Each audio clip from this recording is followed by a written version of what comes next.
जय श्री कृष्णा, राधे राधे।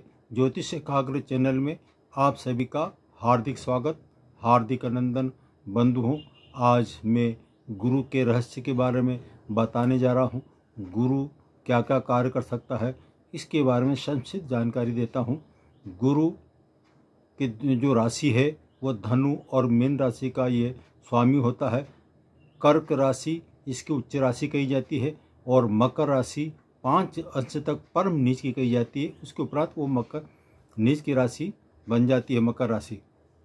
तो ये गुरु के कारक तत्व ये तो सभी जानते हैं कि ये पति कारक ग्रह कहलाता है, संतान कारक ग्रह कहलाता है और शिक्षा का कारक ग्रह कहलाता है। लेकिन इसके अलावा मैं और आपको अधिक जानकारी दे रहा हूँ। शिक्षा के अलावा ये अध्यापक बनाने में सक्षम होता है। यह कानून से संबंधित पेचीदा कार्यों को करने में सक्षम होता है। फिल्म सेंसर बोर्ड में ये इसका बहुत बड़ा हाथ रहता है। ये सीए में काम करता है। न्याय विभाग में बहुत अच्छा काम करता है। इस गुरु के कारण यदि शनि के आपस में संबंध हो जाए तो वो जज या मजिस्ट्रेट तक बन सकता है, इसमें कोई संशय नहीं है। अब इसके उपरांत अब मैं आपको प्रथम भाव की जानकारी दे रहा हूँ। यदि गुरु प्रथम भाव में स्थित हो तो ऐसा जातक दयालु तो होता है, लेकिन गुस्सा इसको बहुत जल्दी आ जाता है। गुरु यहाँ स्थित होकर इसकी पंचम दृष्टि 5वें भाव पर, सप्तम दृष्टि 7वें भाव पर और 9वीं दृष्टि भाग्य भाव पर पड़ती है। ऐसे में ऐसा जातक संतान पक्ष से बहुत मजबूत होता है, अच्छा पक्ष मिलता है और पत्नी के भाव में होने के कारण ये ऐसा जातक भाग्यशाली कहला सकता है और पति पत्नी का संबंध अच्छा मधुर रहता है। इसमें कोई शक नहीं, दाम्पत्य जीवन इनका अच्छा गुजरता है। और इसकी जो दृष्टि है 9वीं दृष्टि भाग्य भाव में पड़ती है, तो भाग्य भाव में इसकी 9वीं दृष्टि पड़ने के कारण ऐसा जातक अत्यंत भाग्यशाली कहलाता है। लेकिन ये तो हुआ मैंने पॉजिटिव पॉइंट बताए। अब नेगेटिव पॉइंट मैं बताने जा रहा हूँ। नेगेटिव पॉइंट ये है कि यदि पंचम भाव में शनि स्थित हो जाएगा तो ये संतान पक्ष को पीड़ित करता है। शनि यदि सप्तम भाव में बैठा हो तो दाम्पत्य जीवन में खटास ला सकता है और खट्टा मीठा ला सकता है, देर से विवाह हो सकता है। तो ये दाम्पत्य जीवन को प्रभावित करता है। ये तो हुई आपके प्रथम भाव में स्थित गुरु की संक्षिप्त जानकारी। नेक्स्ट जो पॉइंट है, यदि द्वितीय भाव में, दूसरा भाव में गुरु स्थित हो तो ऐसा जातक वास्तव में जगत गुरु, शिक्षा में अच्छा उपदेश देने वाला तो हो सकता है। ऐसा जातक क्या ये ससुराल पक्ष से संबंध रखता है, ये दूसरा भाव ससुराल से संबंधित है। तो ऐसे जातक यदि कोई सोने का व्यापार करे तो उसको उसमें सफलता नहीं मिल सकती है। यदि वो सोने का व्यापार करेगा, ज्वेलरी का व्यापार करेगा, तो ऐसा जातक सोने के हाथ लगाएगा तो वो मिट्टी का हो जाएगा, इसमें संशय नहीं है। तो बड़ा सोच समझकर व्यवसाय को चुनना पड़ता है। इसी तरह से ये तो है 2 भाव। अब 2 भाव के अलावा मैं थोड़ी सी अगली नेक्स्ट जो जानकारी दे रहा हूँ वो है गोचर। चंद्र कुंडली के अनुसार जब बृहस्पति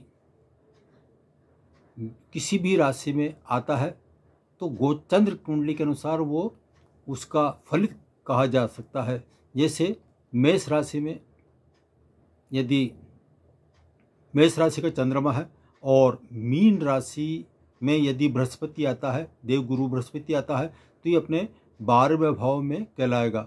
12वां भाव में होने के कारण वैसे तो आप जानते हो कि चंद्र कुंडली के अनुसार जातक के 4था, 8वां और 12वां भाव प्रभावित होता है, इससे बचना चाहिए। लेकिन मैं आपको 6ठे भाव के बारे में भी और जानकारी दूंगा, वो कैसे आप थोड़ा समझ जाइए।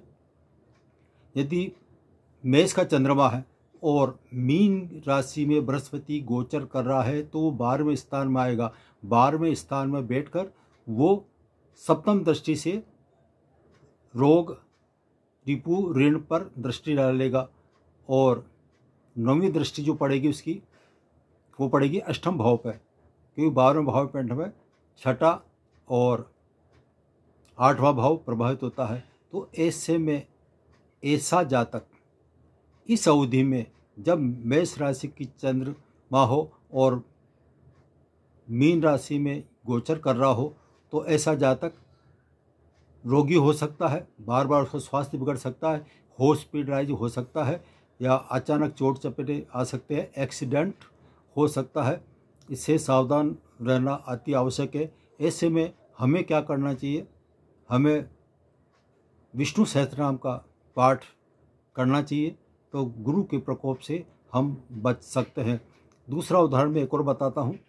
यदि सिंह राशि का चंद्रमा वाला जातक है, तो सिंह राशि से मीन राशि का उदाहरण दे रहा हूँ मैं। अब वर्तमान में मीन राशि में गुरु है, तो सिंह राशि वालों के लिए मीन राशि जो पड़ती है वो अष्टम भाव में पड़ती है।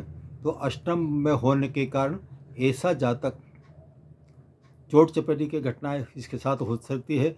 इसको सावधान मैं देना जा रहा हूँ, वो है किसी से अव्यर्थ अनावश्यक वाद विवाद न करें और वाहन आदि चलाते हुए थोड़ा सावधानी बरतें, कानूनी नियमों का पालन करें, अन्यथा ये किसी भी विवादग्रस्त में फंस सकता है। बीमारियों में यदि देखा जाए तो अपने सिंह राशि का जो चंद्रमा वाले जातक हैं और इनकी बीमारी है वो अपने लीवर से संबंधित इसको बीमारी बार बार परेशान कर सकती है। तो ऐसे जातकों को गुरु से संबंधित जो भी है दान, वो दान करते रहना चाहिए। और आगे की जानकारी ये मैंने अभी 2 भाव बताए, 2 के भाव में मैंने साथ में जोड़ दिया है गोचर का, कि गोचर किस तरह से प्रभावित होता है। इस भ्रम में न रहें कि चौथा, 8वां, 12वां ही थोड़ा कष्टदायक होता है। मेरी दृष्टि में छठा भाव भी अत्यंत घातक होता है। ये मैंने आपको 2 कुंडलों के हिसाब से उदाहरण सहित बता दिया।